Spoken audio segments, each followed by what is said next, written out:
Shalom Bapak Ibu Saudara yang dikasihi dalam Tuhan Yesus Kristus. Sungguh bersyukur di saat ini kita dapat diberikan kesempatan untuk kembali bersama-sama merenungkan kebenaran firman Tuhan. Mari sebelum merenungkannya, kita bersama-sama bersatu di dalam doa. Kita berdoa. Ya Bapa, kami mengucap syukur karena anugerah Tuhan, kami dapat menikmati hari ini lagi. Kiranya Tuhan pada saat ini kami juga bersyukur untuk kesempatan kami dapat sama-sama merenungkan sedikit dari firman Tuhan. Dan kiranya Engkau boleh mengurapi hamba-Mu yang akan membawakannya, kiranya dia boleh berbicara sesuai dengan kehendak Tuhan. Dan juga setiap kami mendengar, kiranya Engkau boleh berikan hikmat bagi setiap kami agar dapat mengerti dan tentunya nanti Engkau yang menolong kami dapat melakukannya. Terima kasih ya Tuhan, di dalam nama Tuhan Yesus kami berucap syukur. Amin. Nah, Bapak Ibu Saudara, pada hari ini saya memberikan judul perenungan kita ialah banyak rupa, akan tetapi satu roh. Perenungan kita terambil dari 1 Korintus 12 ayat 4-11. 1 Korintus 12 ayat 4-11. Namun saya akan membacakan dari ayat keempat sampai ayat 7. 1 Korintus 12 ayat 4-7.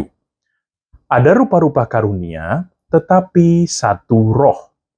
Dan ada rupa-rupa pelayanan, tetapi satu Tuhan. Dan ada berbagai-bagai perbuatan ajaib, tetapi Allah adalah satu yang mengerjakan semuanya dalam semua orang. Tetapi kepada tiap-tiap orang dikaruniakan penyataan roh untuk kepentingan bersama. Sampai sedemikian jauh bacaan Alkitab kita.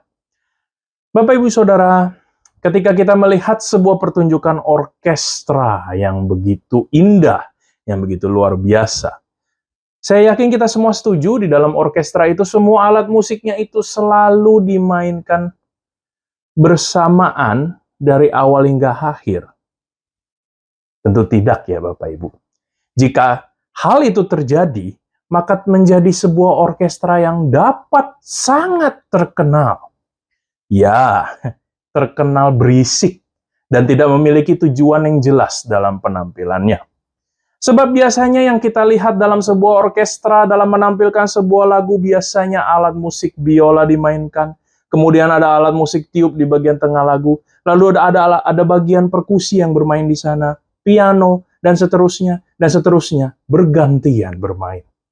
Saya yakin juga di dalam orkestra itu, di dalam para pemainnya, pasti memiliki kemampuan memainkan alat musik yang berbeda-beda. Dari semua perbedaan itu, jika dipadukan dengan tepat porsinya, akhirnya dapat menciptakan suasana lagu yang lebih harmonis, lagu yang nyaman suasananya, untuk didengar oleh kalangan publik. Demikianlah indahnya harmoni itu, jika dapat dilakukan juga di dalam kehidupan pelayanan orang Kristen. Bapak Ibu Saudara, konteks ayat yang kita baca pada hari ini sebenarnya dikatakan oleh Rasul Paulus untuk mengingatkan jemaat di Korintus yang merasa hebat dengan karunia-nya masing-masing. Sehingga masing-masing menganggap karunia-nya lah yang paling utama. Akhirnya di sini terjadilah perbandingan. Mereka saling mengkritik, mengecilkan, dan ada upaya untuk membungkam karunia-karunia yang lain. Apa yang dapat terjadi jika hal ini terus-menerus dilakukan? Jemaat akhirnya dapat menjadi terpecah belah. Padahal tujuan utama karunia yang diberikan oleh Allah ialah jemaat saling membangun dan memperlengkapi sebagai anggota tubuh Kristus yang utuh. Sehingga hanya Allah saja yang dipermuliakan. Sebab pada dasarnya hanya Dialah yang berkarya melalui masing-masing kita. Bapak Ibu Saudara, harus tetap diingat juga mengenai dasar kita menggunakan karunia itu adalah kasih. Respons kita terhadap karunia pemberian Allah haruslah saling menghargai akan karunia yang dimiliki oleh tiap-tiap orang.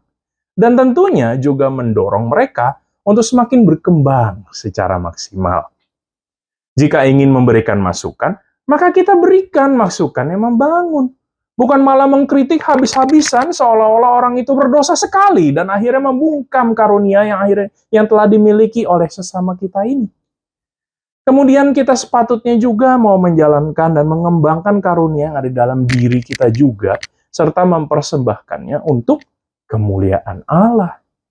Penting untuk diingat bahwa meskipun kita semua memiliki karunia yang berbeda, kita semua adalah bagian dari satu tubuh dalam Kristus. Dan kita semua diberdayakan oleh Roh Kudus. Oleh karena itu, Bapak Ibu Saudara, kita patut bersyukur sebab Allah mau memanggil dan memakai kita di dalam pekerjaannya.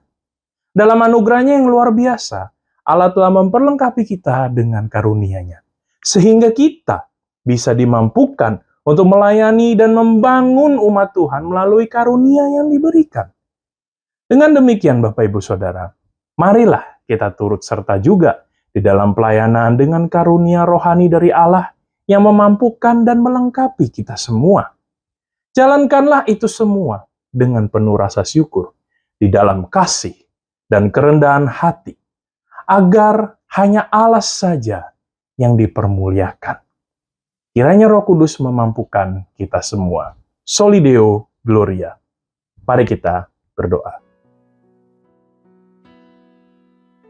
Bapa dalam surga, Hamba sudah selesai berbicara.